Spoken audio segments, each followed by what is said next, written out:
Hello and welcome back to the Summer Day Studios YouTube channel. In today's video, I wanted to talk about why topology matters and why sometimes it also doesn't matter, which might surprise you. So this is mainly from my perspective as a former VFX hard surface modeler and a now regular working 3D artist. So I'm going to go over why it matters for character models to large-scale environments and also hard surface vehicles like this big boy here, but also more on small-scale prop models as well, like guns and vases and all sorts of things like that.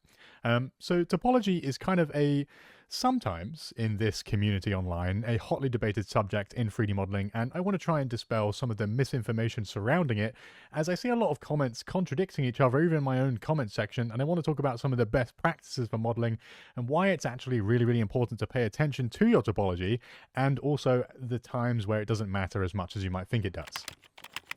So before I go any further, let's first start off by talking about why sometimes topology doesn't matter, and one of the most important I suppose, or one of the biggest reasons why topology sometimes doesn't matter is in concept art and concept modeling.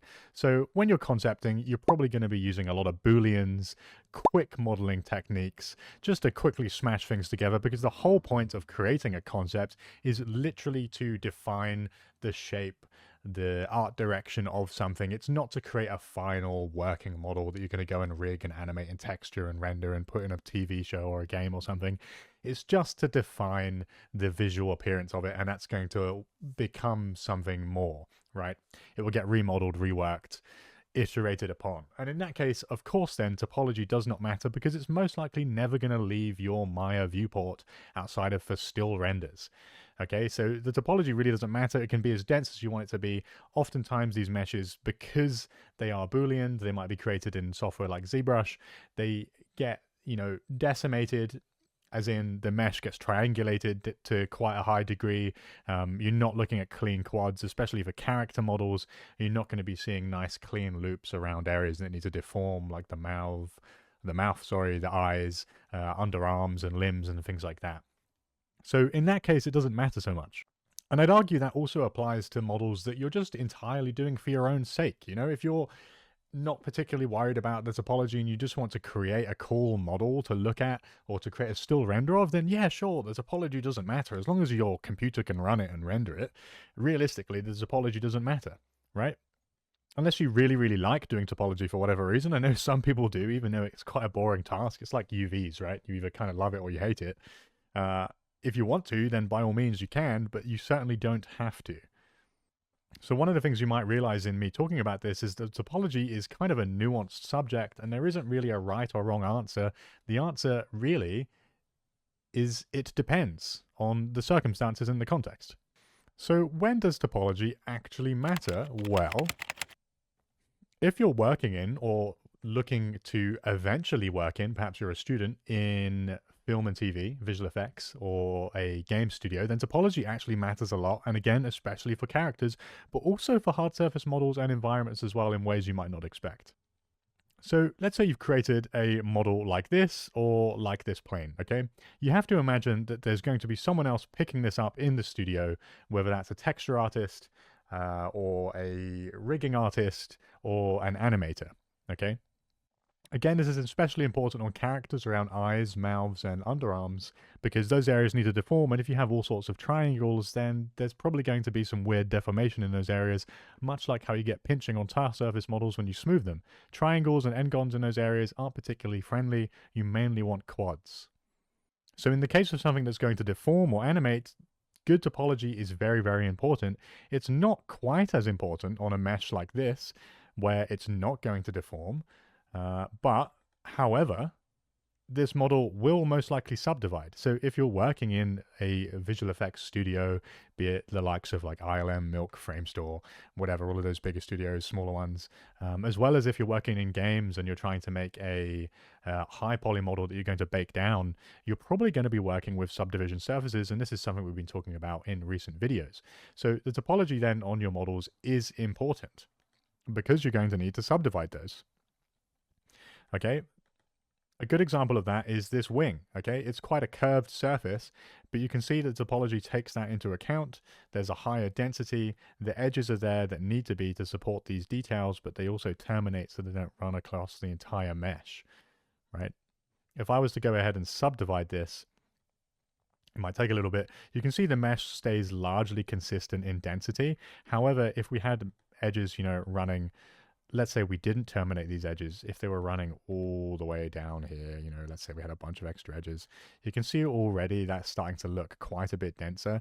And then the moment we stop subdividing this at render time, let's say we subdivide this twice, you can see how much denser this area is now. And with modern hardware, you can afford to throw polygons at things like this a lot of the time, but it's still just good practice to terminate edges when you don't need them. Otherwise, when it does come time to subdivide, you're going to have all these extra edges, and this is even more important in an actual studio environment.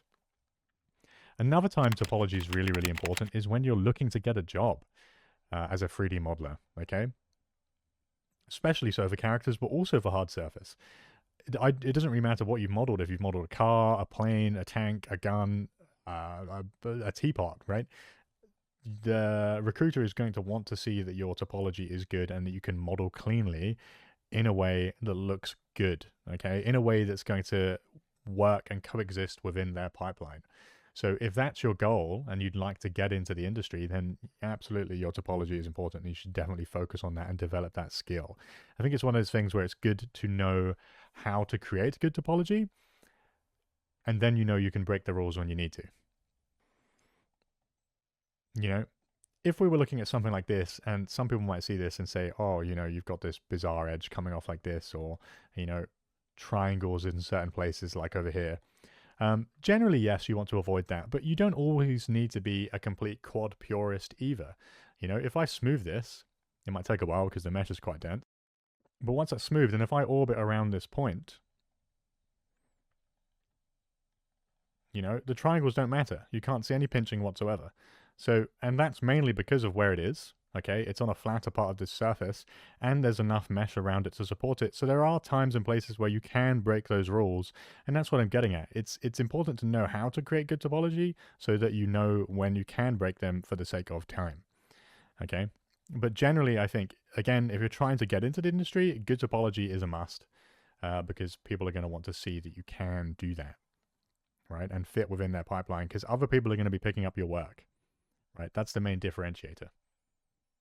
I think one of the most important things people overlook, if I just bring this model up, is that there is a time and place for high poly things and low poly things, even if the model you're trying to create is as realistic as possible. For example, this model of a ship, okay? Obviously in real life, when a ship like this was built, they were built out of individual planks. So that's what I've done. Chaos and like ridiculous, I know, right? But that's what I've done. But the topology on these does not need to be insanely dense. You can see here it's really not that complicated. Okay, yes, there's like relatively even quads, but there's only enough topology there where there needs to be. Okay, I'm not going insane. I'm taking into account what needs to be in there, and it's mainly just these cuts, so we don't need anything crazy, just enough topology to support these larger porthole size details. Okay, as opposed to maybe this cannon, which is going to have a higher poly count because it needs to support details like this cylinder coming out here, this part here. This was all built as one fused mesh. I think in real life these are made out of like iron or something like that. So they're all built out of one huge cast piece. So of course we're going to need a higher topology density to support that. Okay, but it also depends on the context. If this ship was only ever going to get seen from a distance like this, okay, or even further, right?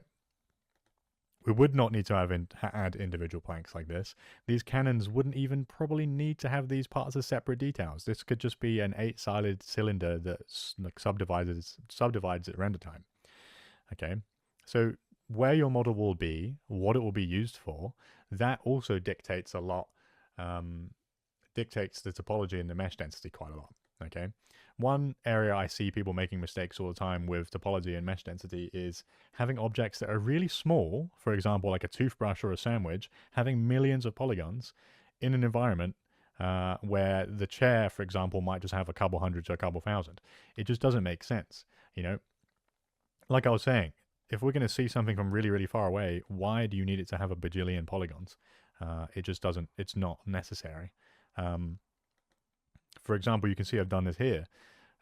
Again, this cannon has a higher poly count because I want this to be seen up close. That's the whole point of this model.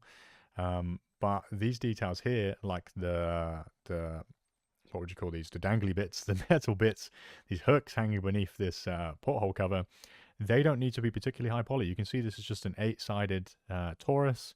I think it also has 8 divisions going around the radius, but when you subdivide it, it looks perfectly fine, and that's just a smooth preview.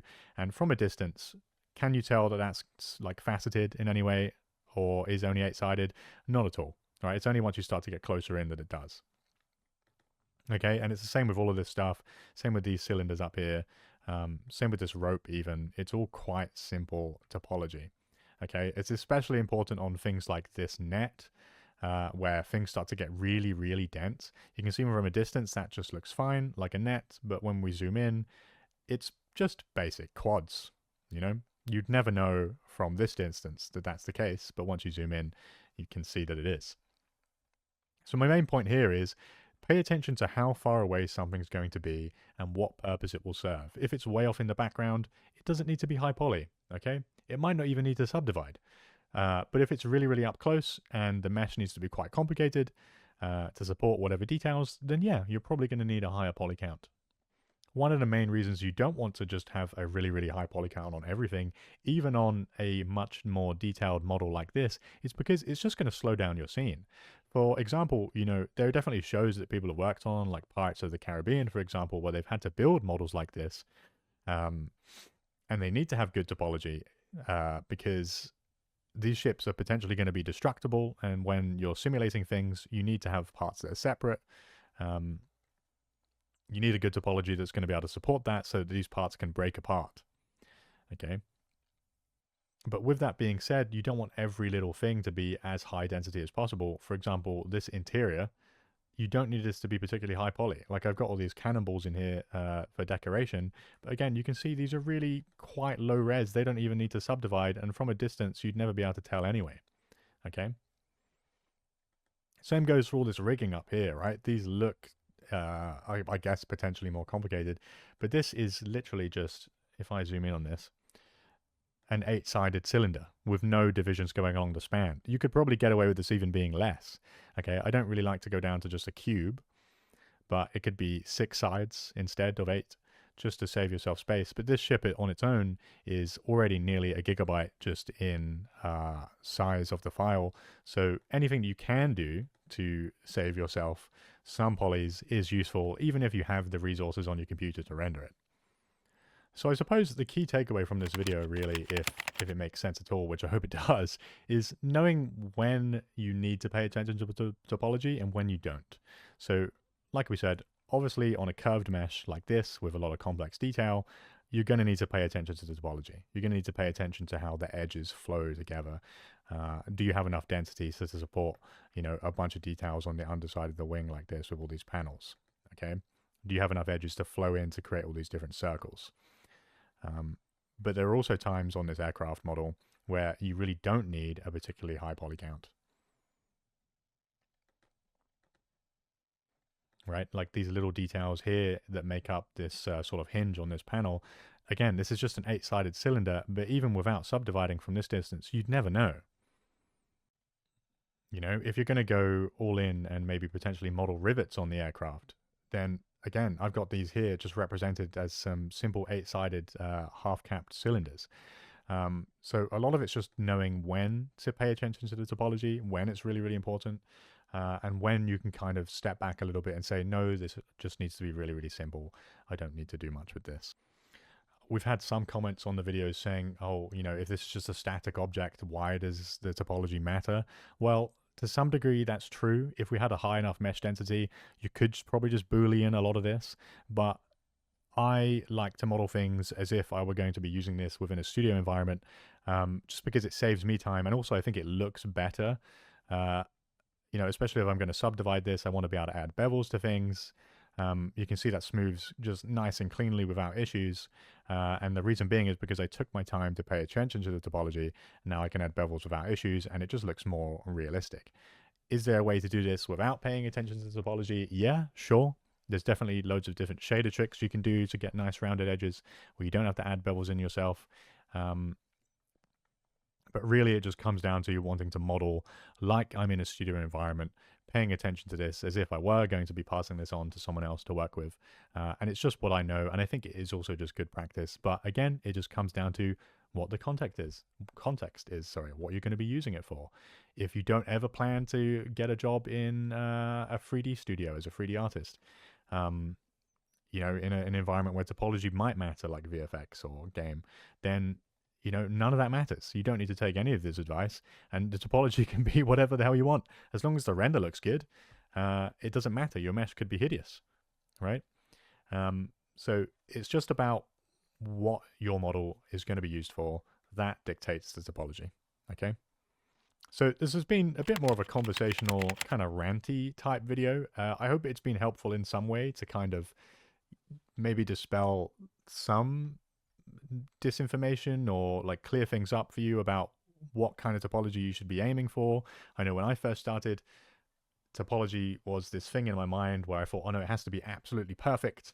You know, and it's kind of like if not everything is quads, then you've done something wrong and just you have to restart. But that's not always the case. You know, you can have triangulated meshes from time to time. It really just depends on what the purpose is. Okay, so again, if you have any questions at all, please do feel free to put those in the comments. I hope this video has been somewhat helpful. Thank you very much for watching, and I will see you in the next one. Bye bye.